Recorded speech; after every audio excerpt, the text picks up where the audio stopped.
Government camp and Parkdale crews responded to some early season snow.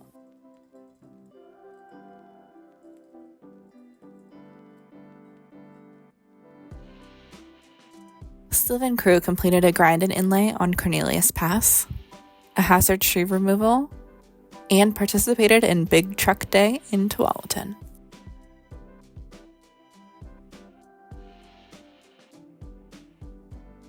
Estacada responded to not one, but 2 crashes involving dump trucks on Oregon 211, both of which took several hours to clear.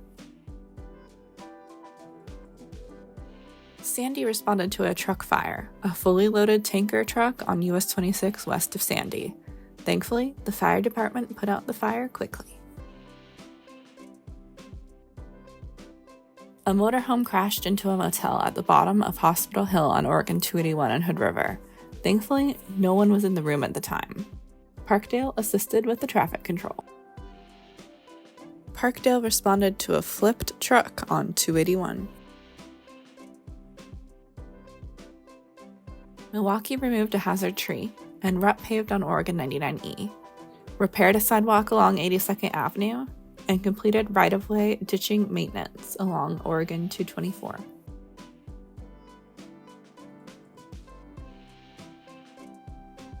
The Interstate Bridge received new rocker bearings over several nights this fall. The rocker bearings bear the weight load of each bridge section landing on each pier, an important maintenance activity to keeping this bridge open before replacement.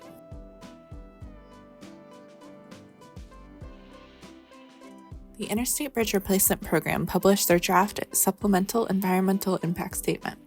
The 60-day comment period reached 280 people across 66 events hosted by community organizations and resulted in over 3,000 public comments.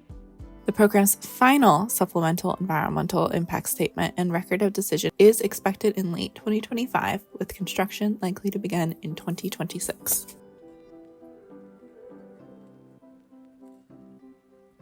The historic Highway State Trail brought survey out to scenic views just west of Hood River. Planning and major project staff attended the 2024 Planners Workshop in Salem. 47 employees turned out for the first annual flu and COVID vaccine clinic at the Garrett Building since 2019. Kelly Martin and Achusa Gorg coordinated a WTS seminar of lessons learned from transportation leaders.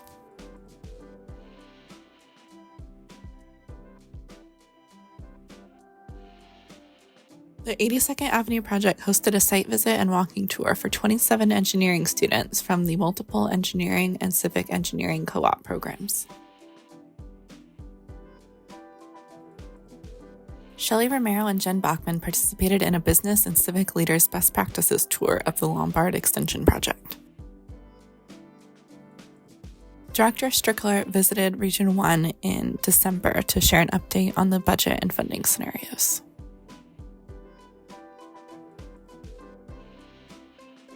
The Oregon Legislature's statewide Transportation Safety and Sustainability Outreach Tour stopped twice in our region in September. On the Hillsborough tour, they looked at our RFBs, great streets, and more. In Clackamas, they had an up-close look at our technology and put the size of our signs in perspective.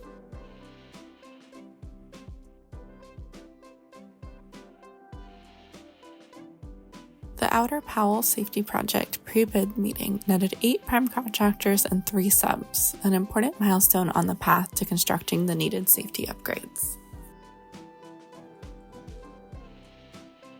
Shelley Romero presented to the American Association of State Highway and Transportation Officials, highlighting the equity, multimodal elements, and challenges unique to the Outer Powell project.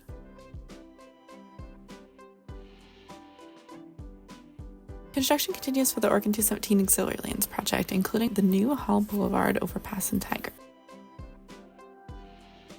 This project includes active transportation enhancements. We widened the Hall overpass in Beaverton to 19 feet with a new sidewalk and bike lane, and widened the sidewalk on Denny Road overpass to serve as a connection to the nearby Fano Creek Trail.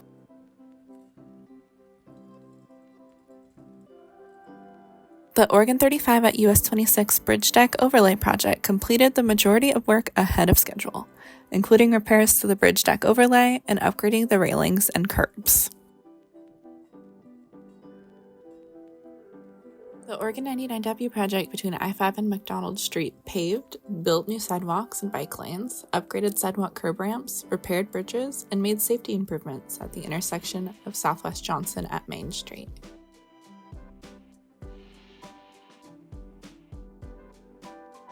The Oregon 99E Canby Paving and Improvements team joined the City of Canby to celebrate the new paving, sidewalk sections, bike lanes, ADA ramps, bus shelters, and railroad improvements.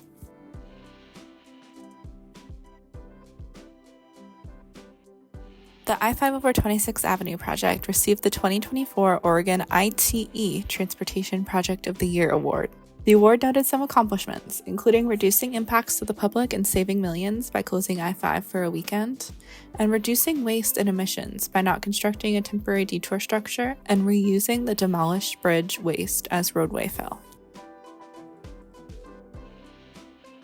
More than 450 people, mostly arriving via an event shuttle, showed up to mark the dedication of the Mitchell Point Tunnel in the Columbia River Gorge.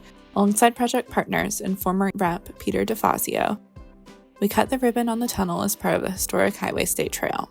Weather-dependent finishing touches continue.